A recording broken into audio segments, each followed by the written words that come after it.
अर्जुन और आप देख रहे हैं मिस्टर इंदोराम सिंह। गाइस, आज हम जानने वाले हैं कि एक्सेल में हम अटेंडेंस शीट कैसे इस्तेमाल करें। इसके सारे फॉर्मूलाज हम जानेंगे।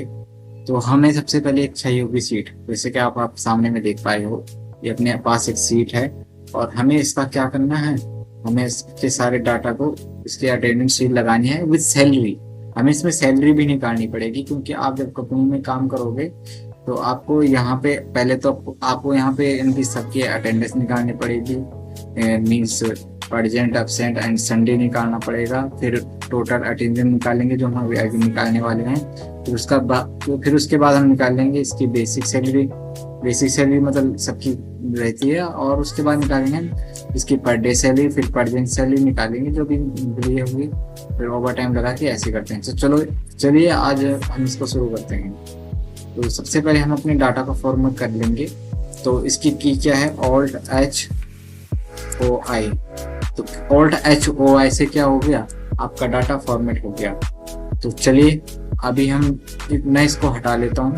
जो चीज़ यहाँ पे नहीं चाहिए हमें। तो अटेंडेंस ही निकालने के, सॉरी, आई मीन हमें निकालने हैं यहाँ पे परजेंट। तो परजेंट निकालने के लिए हम क्या यूज़ करेंगे, हम इसमें यूज़ करेंगे, ऑब्वियसली हम इसमें यूज़ करेंगे काउंट इफ। काउंट इफ करने, काउंट अटेंडेंस हाजिरी परजेंट निकालने के लिए हम यहाँ पे करेंगे इज इक्वल टू काउंट। और काउंट इफ हम यहाँ पे यूज करेंगे काउंट इफ का। तो यहाँ पे पहले हमें रेंज सिलेक्ट करनी होगी। तो हम यहाँ पे रखेंगे और कंट्रोल शिफ्ट एंड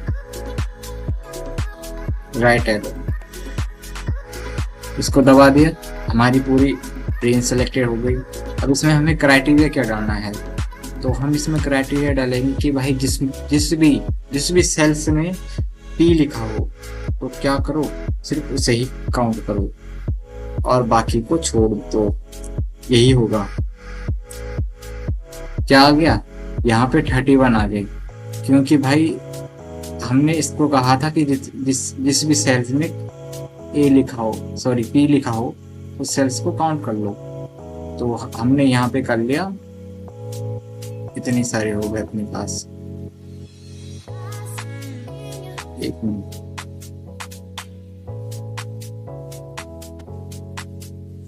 तो सॉरी, इसमें थोड़ी सी मिस्टेक हो गई थी। तो हम आगे करते हैं। तो इसमें आ गया 26।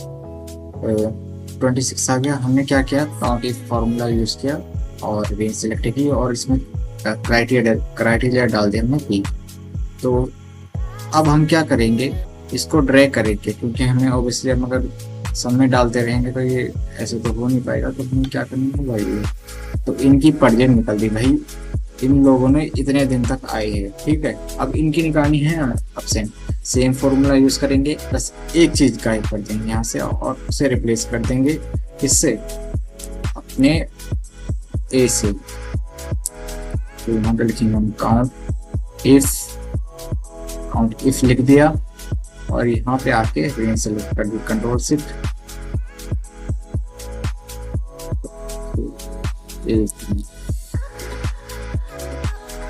रेंज सेलेक्ट कर दी, यहाँ से शिफ्ट कंट्रोल शिफ्ट।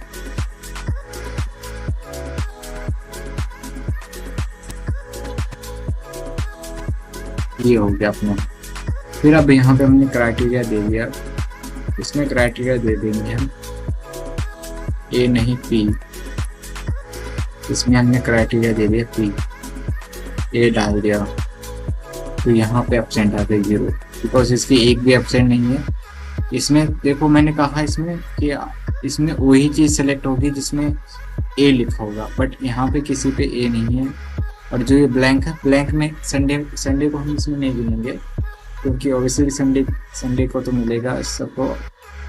और ये देखो इनकी निकल गई। इस भाई साहब के 11 देखो कौन है ये, अकाउंटेंट है भाई। अकाउंटेंट वाले नहीं आ रहे, बोलो। फिर हम करेंगे यहाँ पे टोटल संडे। ऑब्वियसली आपको पता है हमने यहाँ पे जो ये संडे है यहाँ पे ब्लैंक छोड़ रखा है। तो हमें ब्लैंक छोड़ रखा है, तो हमें क्या काउंट करेंगे हम, क्या नाम है? तो हम संडे निकालने के लिए ऑब्वियसली हम इसमें यूज करेंगे काउंट ब्लैंक का। तो हम यहाँ पे यूज करेंगे काउंट और यहाँ पे यूज कर लेंगे हम ब्लैंक। फिर अब हम यहाँ पे क्या करेंगे, अपनी क्राइटेरिया सिलेक्ट करेंगे जो कि यहाँ से डोरसिक और डोरसिक सिलेक्ट पूरा हो गया। तो यहाँ तक सिलेक्ट करेंगे। तो टर्म बीइंग सेलेक्ट हो गई। और हमने क्या कर दिया, इसमें हमें क्राइटेरिया लगाने की जरूरत नहीं है क्योंकि इसमें ये सिर्फ ब्लैंक पेज को सिलेक्ट करेगा, सॉरी ब्लैंक सेल्स को सिलेक्ट करेगा। तो इसमें ब्लैंक सेल्स और तो कहीं नहीं है, इन ब्लैक वाले पार्ट में ही अपने है। तो सो हम यहाँ पे क्या करेंगे, या तो आप इसे ड्रैग कर लो, सॉरी, या तो इसे आप डबल क्लिक कर लो क्योंकि भाई संडे सबका सेम आएगा। या आप ड्रैग कर लो या इसको डबल क्लिक कर लो, बात वही है। चलो अब चलते हैं टोटल अटेंडेंस निकालने के लिए। आपको पता होगा हम, क्योंकि भाई अटेंड absent जो लगती है उसके तो आपके पैसे नहीं जुड़ेंगे ना। आपके पैसे जुड़ेंगे जितने दिन आप गए हो प्लस संडे। किसी किसी कंपनी में नहीं मिलते, बट मेनली ज्यादा कंपनी में संडे के पैसे मिल जाते हैं। तो हम यहाँ पे यही यूज करेंगे। तो हम यहाँ पे करेंगे, क्या करेंगे, अर्जेंट कितनी गए हो आप, और प्लस में क्या कर देंगे टोटल संडे। ये आ गया 31 डे, भाई पूरे दिन को है। ये देखो, इसकी लग गई पूरी हाजिरी। और इसकी सैलरी कितनी है भाई, 20,000। तो अब इसका पर डे सैलरी निकालेंगे। पर डे मैंने कि आप एक दिन में अपनी सैलरी का कितना कितना आता है, तो 20,000 के लगा लो। इक्वल टू क्या करेंगे, 20,000 डिवाइड कर लेंगे महीने में कितने मैक्स कितने दिन होते हैं, 31। क्या आ गया, 645। आप इस डेसिमल को हटा सकते हैं यहाँ पे, ये देख रहे हो आप। इसे कम, इसे दबाते रहोगे तो ये कम होता जाएगा लास्ट में, जहाँ पे डेसिमल वैल्यू खत्म हो जाती है फिर उसके बाद ये इंटीजर में कन्वर्ट हो जाता है। तो आप यहाँ पे भी डबल क्लिक करेंगे तो सबकी आ चुकी है। तो अब हम क्या करेंगे इसमें, अर्जेंट सैलरी। अर्जेंट सैलरी कैसे निकालेंगे, यहाँ पे सेलेक्ट कर लिया, पर डे सैलरी क्या करेंगे, इसका मल्टीप्लाई कर दो, एक मिनट देंगे इसको। हाँ तो हम कहाँ पे थे, ये रहा बट अर्जेंट सैलरी मैंने कि आपकी टोटल सैलरी कितनी बनी। मान लो आप आपकी आपकी सैलरी है 20,000। 20,000 वो मंथली दे रहा है आपको, बट आप गए हो, आपके दिन कितने बने हैं, 26 दिन बने हैं। तो आपको कम मिलेगा, तो इसलिए बात है भाई। तो इसके लिए हम क्या करेंगे, इक्वल टू लगाएंगे पर डे सैलरी, यानी आपकी जितनी सैलरी एक दिन में बनती है उसका मल्टीप्लाई कर देंगे इससे, जितने दिन आप आए हो। 20,000 भाई, इसमें इसकी फुल सैलरी आएगी।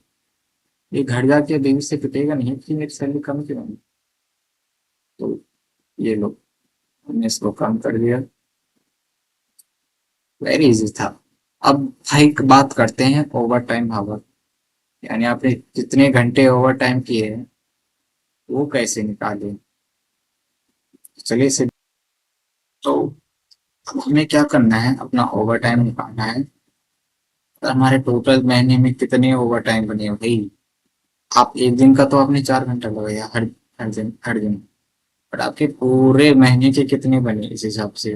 तो इसे निकालने के लिए एक सिंपल सा फॉर्मूला यूज करना पड़ेगा आपको। वो होता है, आपको क्या करना होगा, पर डे सैलरी को क्या करना होगा, 8, यानी ऑब्वियसली आप 8 घंटे काम करोगे तो इसको डिवाइड कर दो 8 से। आपने 8 घंटे में, 8 घंटे से, 8 घंटे को ओवर पर डे सैलरी को 8 8 घंटे से मल्टीप्लाई करते हैं। फिर जो आंसर आएगा उसको क्या करेंगे आप, उसको आप मल्टीप्लाई कर देंगे किससे, जो ओवर टाइम है, जितना आपका ओवर टाइम है। तो यानी कि 322 घंटे महीने काम किए पूरे महीने में, तो ये डेसिमल में आ रहा है तो हम इसे कम कर देते हैं, और ये इतने दिन आ गया, इतना ओवर टाइम क्या है इसमें। और भाई अब हमारी बारी है नेट सैलरी निकालने के लिए। अब आप बताइए इसमें फॉर्मूला क्या यूज होगा। आप कमेंट करिए, थोड़ी देर के लिए वीडियो रोक लीजिए, कोई दिक्कत बात नहीं है, और इसका फॉर्मूला कमेंट करिए। और चैनल पे नहीं हो तो चैनल को सब्सक्राइब जरूर करिए ऐसी वीडियो देखने के लिए।